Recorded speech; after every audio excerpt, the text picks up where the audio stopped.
लिखने वाले लिख लें और दिखाने वाले दिखा दें, और ये दिखा दें कि आज के इस जलसे में हिंदुस्तान की सारी जमातों की अजीम शख्सियत यहाँ मौजूद हैं।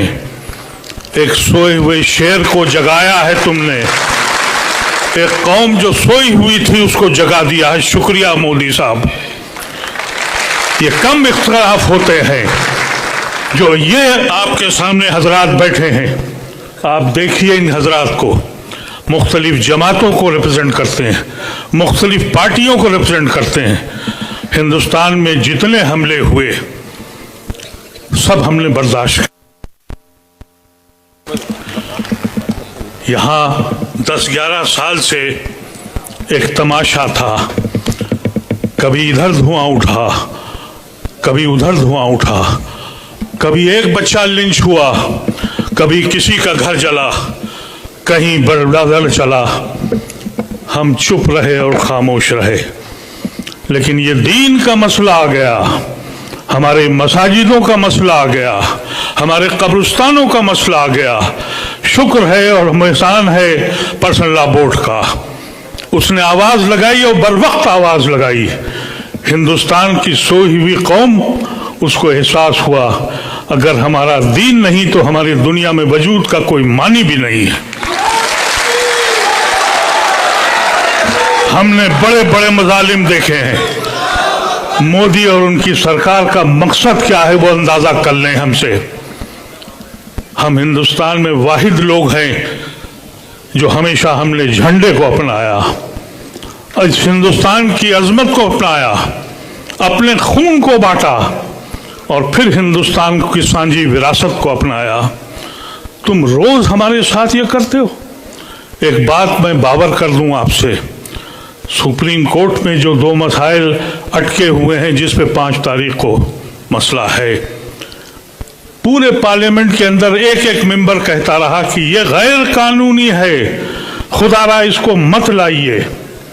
लेकिन अपनी अक्सरियत के जोम में वो ले आए।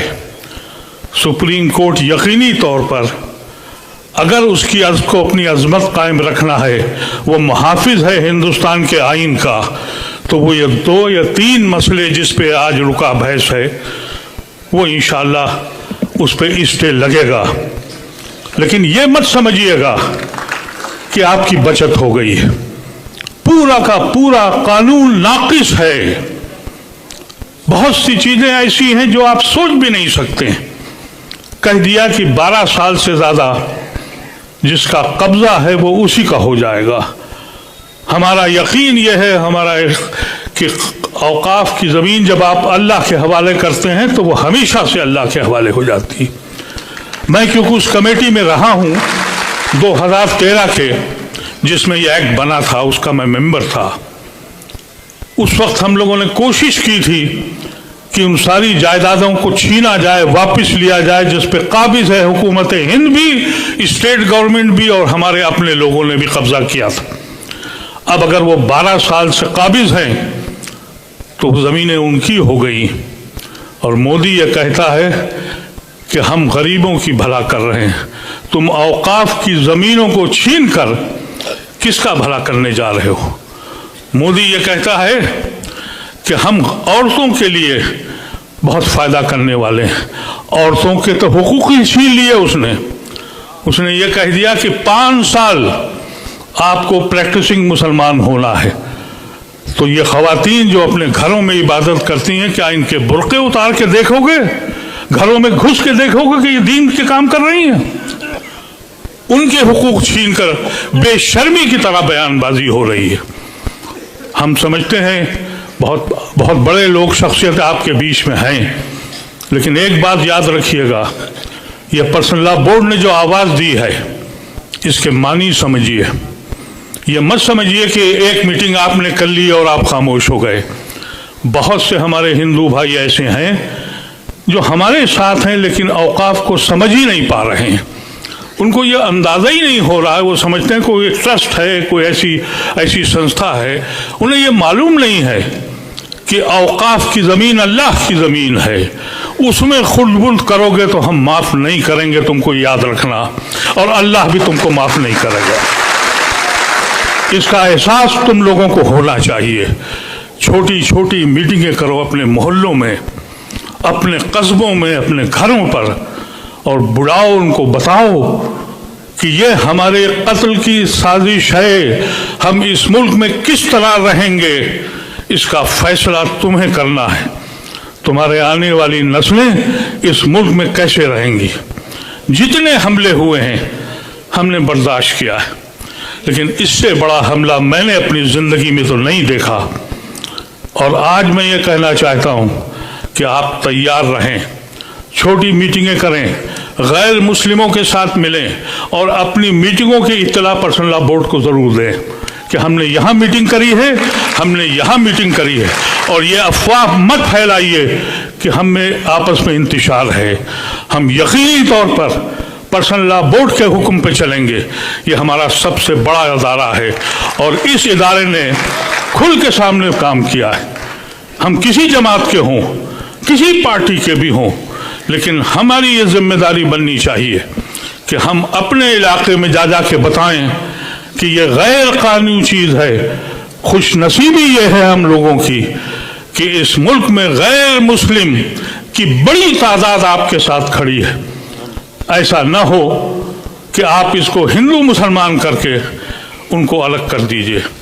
ये सांझी विरासत का मुल्क है, ये गांधी और नेहरू का मुल्क है, और इसलिए आज वो आपके साथ खड़े हैं। लेकिन अगर आपने उनको रुजू नहीं किया और उनसे बातचीत नहीं करी तो ये हिंदू मुसलमान हो जाएगा जो मोदी चाहता है। इसको आपको बहुत एहतियात के साथ काम करना है। ये बताना है आपको कि ये आइन का मसला है और हमारा ताल्लुक इस मुल्क के आइन से है। हमने जुना को इसीलिए ठुकराया था कि हम मुस्लिम मुल्क में नहीं रहना चाहते थे। हमने लियाकत अली खान को इसीलिए ठुकराया था। हमने नेहरू और गांधी और आज़ाद को अपनाया था इस संविधान के लिए। हम जुड़े हैं इस संविधान से, और अगर इस संविधान को तोड़ देंगे तो हमारे इस लिखने वाले लिख लें और जिसको कहना है वो समझ लें। हम अपने सबसे आगे आपके साथ घूम देंगे। लेकिन हिंदू भाइयों को ज़रूर बताइए ये सियासी बिल है, कतन सियासी बिल है। हुकूमत जो भी फैसले करेगी, आप ये मत समझिए कि एक्ट के बाद सारे मसाइल हल हो जाएंगे। नहीं मेरे अजीज़ों, नहीं होंगे। ये लड़ाई बहुत ज़ोर लड़नी पड़ेगी, बहुत लंबी लड़ाई है। जब तक कि ऐसे लोगों को आप हुकूमत से बाहर नहीं फेंकेंगे, आप महफूज नहीं हैं। तैयारी करिए कि हिंदुस्तान के सारे जेल छोटे पड़ जाएं, वहाँ जगह न रहे। हमारे ऐसे ये सारे हजरात, इन्होंने पर्सनल लॉ बोर्ड की मीटिंग में ये बात कही थी, मैं उसमें था मौजूद। सदर मौसूफ ने कहा था कि अगर जेल जाना पड़ा तो जाऊंगा। सेक्रेटरी जनरल ने कहा था जेल जाऊंगा।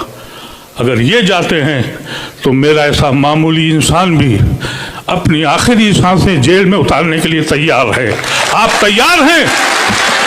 बता दें हिंदुस्तान के लोगों को कि खोई हुई कौम को हाथ छेड़ो मत करो, हमको इतना परेशान मत करो।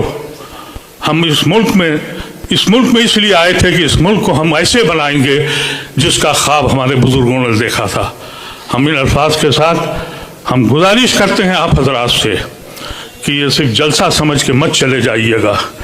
पैगाम लेके जाइएगा जो पर्सनल लॉ बोर्ड आपको पैगाम देगा। और जो बात मैंने आपसे कही है, एक एक आदमी से अगर टैक्सी पे बैठिए तो टैक्सी वाले को समझाइए। मैं अभी टैक्सी से आया हूँ, टैक्सी वाले को समझाता हुआ आया हूँ। गैर मुस्लिम